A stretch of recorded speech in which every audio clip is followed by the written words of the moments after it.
नमस्कार मंडळी, खाद्यरुची चॅनलमध्ये मी तुमच्याबरोबर नॉनव्हेजमधली एक मस्त अशी रेसिपी शेअर करणार आहे. अगदी सोपी आहे आणि खायला भन्नाट अशी लागते. खिमा पाव करणार आहोत आपण. इथे मी चिकन घेतलेलं आहे. बोनलेस चिकन घ्यायचं आहे. स्वच्छ धुवून घ्यायचं आहे. हे बघा तुम्ही बघू शकता. बोनलेस चिकन इथे मी घेतलेलं आहे आणि स्वच्छ धुवून घेतलेलं आहे. आता आपल्याला रेसिपीसाठी भरपूर असा कांदा लागणार आहे. त्यामुळे आपण कांदा आहे तो आपण कापून घेणार आहोत. आता सध्या मी कांदा कापताना त्याचे मोठे मोठेच काप करून घेणार आहे आणि नंतर आपण तो बारीक करून घेणार आहोत. पहिल्यांदा सर्व कांदे सोलून घेऊया आणि हे बघा अशा पद्धतीने मोठे मोठेच काप करून ठेवणार आहे मी. आता पुढे मी सांगणार आहे की आपण कांदा बारीक कसा करणार आहोत ते. हे बघा अशा पद्धतीने आपण कांदा कापून घेणार आहोत आणि टोमॅटोही आपण तसाच कापून घ्यायचा आहे. अगदी घाई गडबडीत पटकन होते रेसिपी आणि खायला खूप छान अशी लागते. आणि तुम्ही जर नॉनव्हेज प्रेमी असाल आणि तुम्ही बाहेर खिमा पाव खाल्लाच असेल, पण अशा पद्धतीने घरी करून बघा. बाहेरचा खिमा पाव तुम्ही विसरून जाल, इतका स्वादिष्ट असा होतो. हे बघा, ही आपली पूर्वतयारी झालेली आहे. आता आपण काय करायचं आहे, इथे मी कांदा कापण्याचं छोटंसं मशीन घेतलेलं आहे. मी हे मशीन ऑनलाईन मागवलेलं आहे, पण खूप फायदेशीर आहे. लाईट वगैरे काही लागत नाही. आता माझं हे जे मशीन आहे, कांदा कापण्याचं ते थोडंसं मोठं आहे. त्यामुळं काय करायचं आहे, इथे मी संपूर्ण कांदा एका वेळेला वापरू शकते. तुमच्याकडे जर छोटं चॉपर असेल हे, तर तुम्ही 2 वेळेला थोडा-थोडा करून कांदा बारीक केलात तरीसुद्धा चालेल. अगदी पटकन होतो. 2-3 मिनिटांमध्येच हा कांदा आहे, तो अगदी बारीक असा कापला जातो. हे बघा तुम्हाला दाखवते. अशा पद्धतीने हे मशीन वापरायचं आहे. अगदी सोपं आहे, पण कांदा अगदी छान बारीक कापला जातो आणि आपला वेळही वाचतो. हे बघा तुम्ही बघू शकता. तुम्हाला दाखवते. अगदी 2 मिनिटांमध्ये अगदी बारीक असा कांदा कापून झालेला आहे. आता आपण तो काढून घेऊया एका प्लेटमध्ये आणि त्याच भांड्यामध्ये आपण टोमॅटो आहे तो बारीक करून घेणार आहोत. हे बघा, टोमॅटोसुद्धा आपण बारीक करून घेऊयात. कधी-कधी आपल्याकडे वेळही नसतो आणि काहीतरी चविष्ट, पटकन होणारं, चटपटीत, मसालेदार असं खायचं असतं. ही रेसिपी एकदम सोपी आहे आणि चवीला खूप छान लागते, पटकन होते. जास्त थापट पसारा न करता होणारी रेसिपी आहे आणि लहान मुलंसुद्धा आवडीने खातात. हे बघा, टोमॅटोसुद्धा आपला छान बारीक झालेला आहे. तो सुद्धा आपण प्लेटमध्ये काढून घेऊया. हे बघा, अशा पद्धतीने. आणि आता ह्याच भांड्यामध्ये आपण ह्याच चॉपरमध्ये म्हणजे आपण जो खिमा आहे तो बारीक करून घेणार आहोत. तुम्हाला दाखवते. मध्ये हे पातळ ठेवायचं आहे आणि त्यामध्ये आपण चिकनचे पीस घालणार आहोत. हे बघा जास्त पीस आहेत त्यामुळे एका वेळेला सर्व पीस नाही घालायचेत. 2 बॅचमध्ये आपण बारीक खिमा करून घेणार आहोत. हे बघा अशा पद्धतीने अगदी पटकन होतं. 2 बॅचमध्ये आपण आता बारीक करून घेऊयात. मशीन लावून घेऊयात. एकदम इझी आहे मशीन वापरायला. ऑनलाईन कुठेही कुठल्याही साईटवर तुम्हाला अवेलेबल मिळेल. हे बघा अशा पद्धतीने मस्त असा आपला खिमा बारीक करून झालेला आहे. तुम्ही बघू शकता. चमच्याने दाखवते तुम्हाला मी. मस्तच. हे बघा. अगदी हवा तसा खिमा आपला बारीक झालेला आहे. तुम्ही बघू शकता. 2 बॅचमध्ये मी बारीक करून घेते आणि लगेचच रेसिपी करायला घेऊया. तेल छान तापलेलं आहे पॅनमधलं. तेल छान तापल्यानंतर आपण बारीक कापून घेतलेला कांदा घालायचा आहे. हे बघा. आणि कांदा आहे तो छान असा 2-3 मिनिटं परतून घ्यायचा आहे. गॅसची फ्लेम आहे ती थोडीशी मोठी ठेवूया आणि मस्त असा कांदा 2-3 मिनिटं परतून घ्यायचा आहे.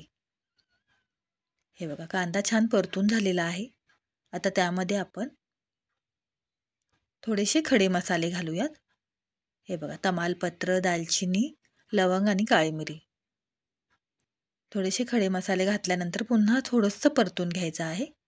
खडे मसाले घातले की खिम्याला असा छान असा फ्लेवर येतो. खडे मसाले नसतील तर गरम मसाला घातला तरीसुद्धा चालेल. आणि आता आपण टोमॅटो घालूया. टोमॅटोसुद्धा 2-3 मिनिटं छान असा नरम होईपर्यंत परतून घ्यायचा आहे. बऱ्याचदा काय होतं की आपल्याला काहीतरी चटपटीतसुद्धा खायचं असतं आणि जास्त थापट पसारा नको हवा असतो.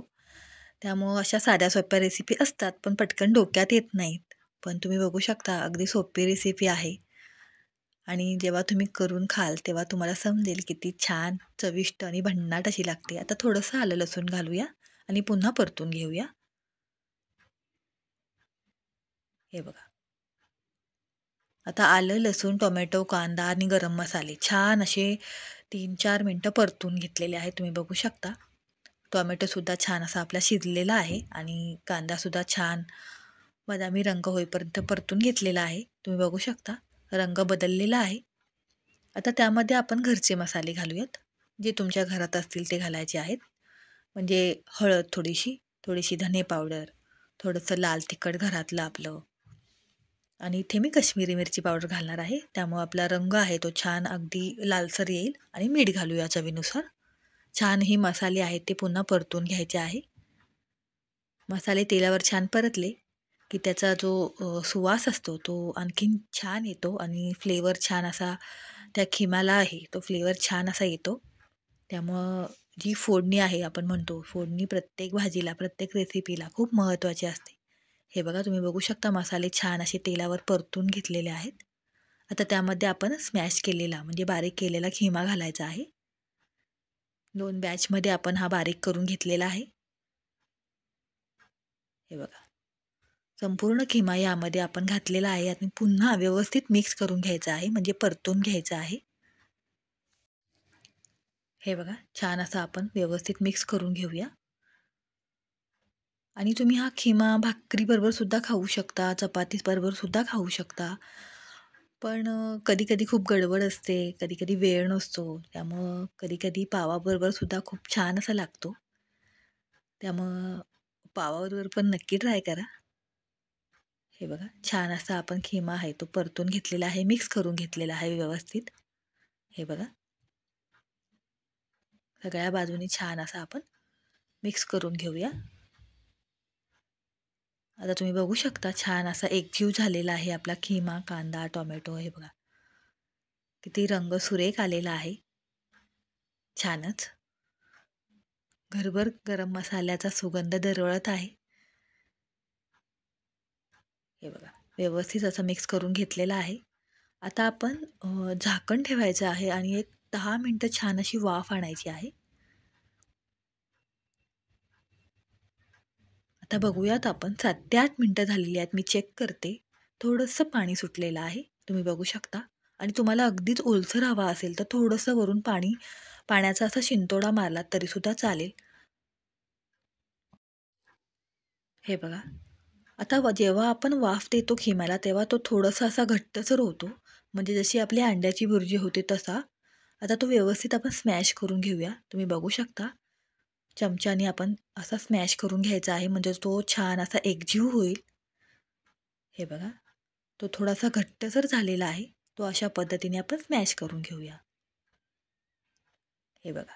अगदीच तुम्हाला थोडासा ओलसर हवा असेल म्हणजे काहींना कदाचित थोडासा ओलसर हवा असतो.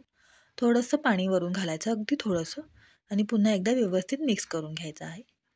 हे बघा छान असा खिमा शिजलेला आहे आपला. मस्तच. आता गॅस बंद करूया आणि वरून फक्त कोथिंबीर घालायची आहे आणि सर्व्ह करूया.